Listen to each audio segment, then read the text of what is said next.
I enjoy reading a bit about philosophy and sort of those self-help books type sort of thing, and about meditation.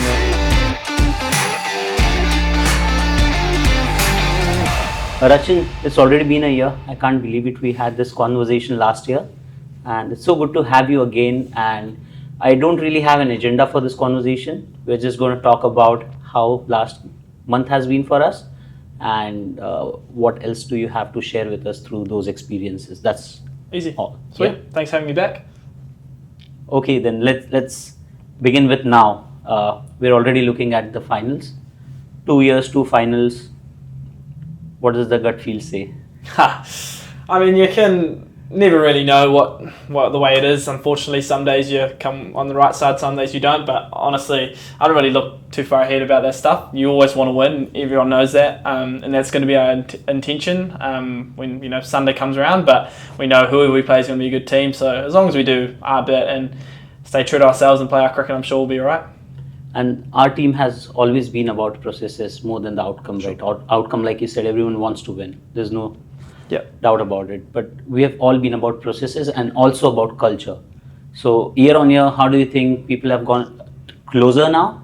Oh, for sure. I mean, the cool thing about this environment is you don't just, be together for a month and then you go and you come back and you see everyone again. There's still, you keep in touch with people. I still keep in touch with guys from last year, and obviously seeing them this year and, following the way they're playing their cricket and stuff. And that's been awesome. And I think everyone sort of talks about the family aspect, and I think it gets overblown a little bit sometimes in some teams, but I truly think what we've got here is a family, and I think the way we get treated, our partners get treated, the environment that the support staff and the ownership have cultivated and created makes us feel really welcome and at home. And I think it goes beyond the results and the value of cricket and the wins and losses. I think it makes us pretty happy off the field. And obviously it's easy to say that when you're winning, like we've won, reasonably, last couple of years we've won a lot of games of cricket, but I truly believe like whatever the results are, I think we get taken care of really well, and that makes me really happy. Lovely. And there's one thing I feel that's missing this year though, and it might be intentional on your part. The thing that's missing is the pictures of the skylines. Lucky Marco's not here this year to give me marvels about it every second, but I learned my lesson. Yeah.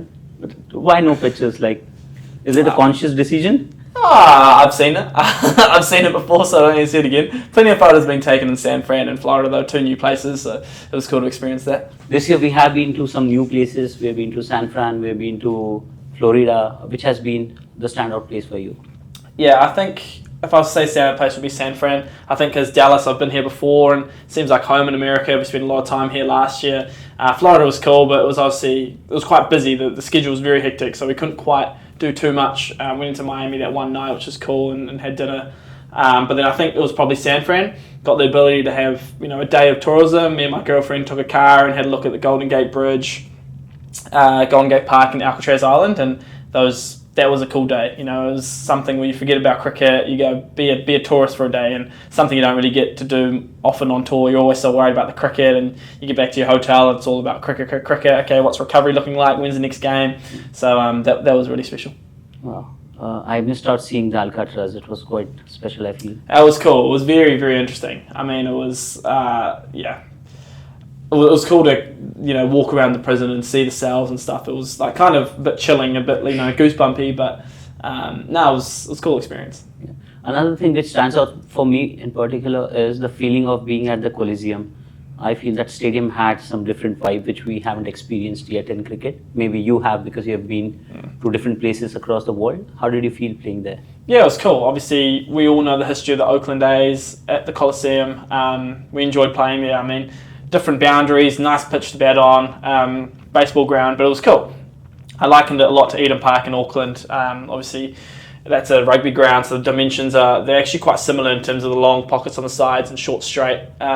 So I enjoyed it a lot. I think the historical significance of it was cool, being able to play cricket in that stadium. First time, professional cricket, proper professional cricket is in San Fran, the MLC, so that was cool, playing the home team as well. And yeah, I've experienced it at different grounds around the world, but those are obviously all cricket purpose-built stadiums. So, the India, the fanfare of those fans and stuff, and around the world, England and New Zealand, obviously, and places like that. But I think this was different just because it's a stadium. You know, that you don't necessarily see that type of, you don't play cricket like in those stadiums. So I mean, that was cool. Yeah, I remember talking to Dutchy. He was preparing for the game by watching Moneyball. Of course he did. Yeah, I've watched that movie too many times. I love it. It's cool though. I mean, I'll probably watch it again now, knowing that we played there. Yeah. Rachin, year on year, I'm also kind of trying to get to know you a little better. And on your personal side, this was the year when I got to know that you're a lot into books. You're not someone who is into golf, but you're definitely into books. Yeah. So what sort of books do you read and what impact do they have on you in terms of your personal development? Yeah, so I'm not a golfer, as you know, so I to be honest, I'm still struggling to find what my hobbies are outside of cricket to like shut my mind down and stuff, because it can be a long game and it can be, as you know, it's can be quite stressful at times, but definitely enjoy my reading.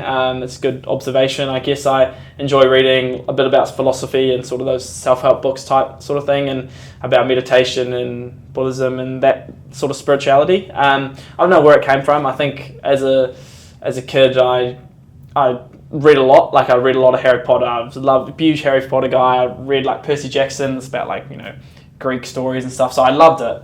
And then to my teenage years, lost it a bit because, you know, obviously studying at school, you don't want to read when you're at home again.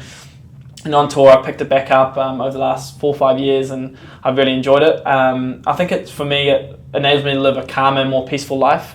I don't necessarily hopefully get too bothered by things around me. You know, and I enjoy meditating. I enjoy doing all that stuff because, like I said, like cricket, I originally did it for cricket, but then now it's like a whole life thing. You know, I can be calm, chill. I've got, you know, techniques so I can deal with adversity and stuff. Not saying I'm completed and finished product just yet, but I think it makes me a more well-rounded and better person for the people around me. So I think it's a very important part of my routines. Yeah, I look at some of the guys and I realize the earlier you pick on these things, the better it is for your entire career, because like we all know, any sport will be full of ups and downs, and how you navigate through those lows is what will kind of give you or put you in a better position in life, right? Yeah, for sure. I mean, cricket is such a game, especially as a batsman, it's so fickle. You fail more you succeed, unfortunately. It's just the way it is. And I think having these techniques and whatever it is that you can deal with them, the better. And look, and everyone's got their own ways of doing it. And there's so many highly successful people in our environment. You can learn from those guys. But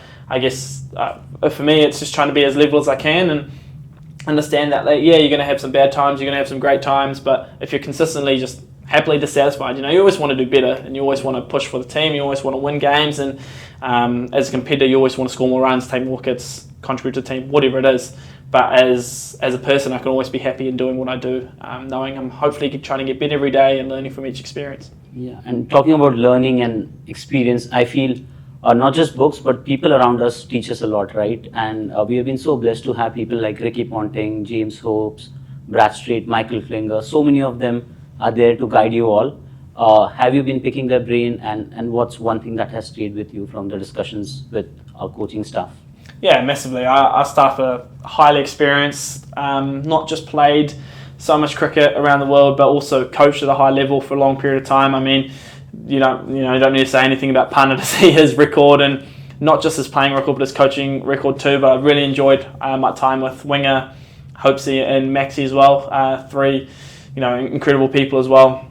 But the coolest thing for me is seeing the way the Aussies go about their game, because when you're playing for New Zealand, and it's not like you don't look up to Australia, but like you're like, oh, okay, we have a fierce rivalry with them, wonder how they go about it. Obviously, everyone knows how much they've won and stuff. You can see in the way they act, the way they react to situations, winning attitude, you can see why they've had success.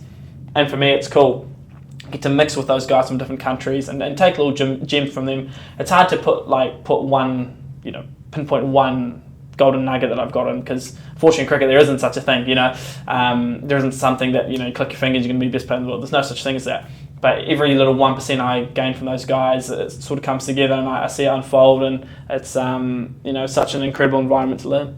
So there's one person I wanted to highlight and talk about, because he usually goes under the radar, keeps going about his work, and is a real character, Winga. So anything you want to speak about him? Yeah, he's a great man. Love Winga.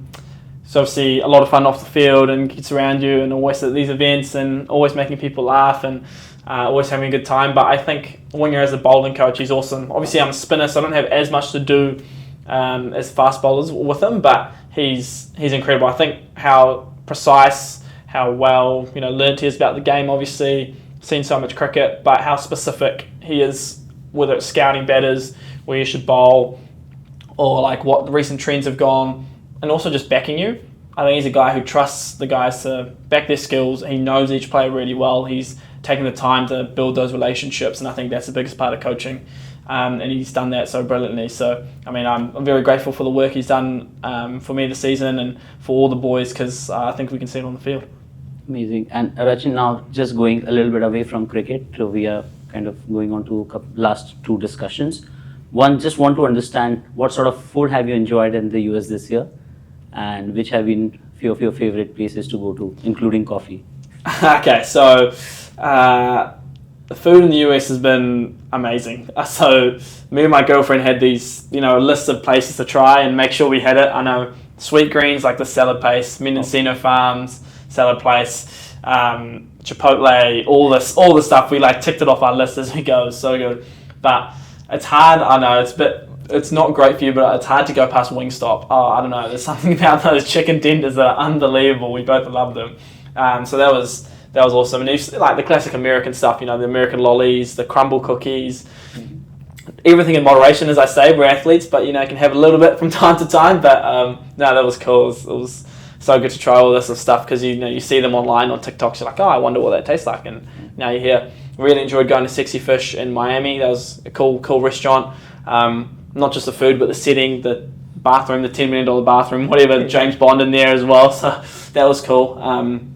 But I've enjoyed reconnecting with matcha. I love drinking matcha. I'm not a big coffee drinker, but we've gone, there's been a couple of places. This place sort of 3 minutes down the road, which do fun flavors. So it's been unbelievable. I love American food. I think by the end of next week I'll be ready to get some home cooked meals, which I don't know, a couple of months time. But America's been good to us. Lovely. And the last thing, what after MLC? So after MLC, I go straight to Zimbabwe with the Black Caps. We've got a T20 series and 2 tests, and then from there I go straight to the 100, playing for the Manchester Originals. That takes me to the start of September, and then home. So still a good stint ahead, couple of months, but I can't complain. Traveling the world, going to these exotic places, some pretty cool places. Playing a game I love at 25 years old for a living is pretty special, and I'm very grateful for the journey so far, and hopefully long may it continue. Amazing. Okay, just hold on for a moment. I don't know if you have read it, but if you haven't, I might have something for you. Okay.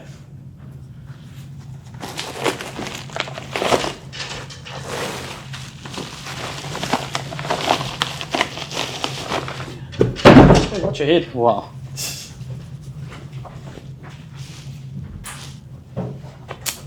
Have you read this? I haven't read that. Maybe you will enjoy it. Oh, thank you, man. I'm not sure. You're an absolute legend. Thank you. You don't have to do that. That's cool. You'll remember me, Rachin. Thanks. And if we need a video from you. yeah. Then you message me. Thank you, bro. I appreciate that. Where'd you find this? Yeah, I got it from India. Welcome. Cool. Yeah, I usually like to keep things which I don't have to constantly keep reading and connecting. You can pick up any part of it and you can just start reading it. Yeah. I've seen this before on bookshelves, but yeah. Oh, brilliant! You'll see me reading it. Wow. We don't have any more travel days, but I'll message you when I finish it. Lovely. Thanks, Legend. Thank you so much. Thank you so much for your time. No, anytime, man. It's been a pleasure, Thank you. man. Cheers. As always. Cheers, boys.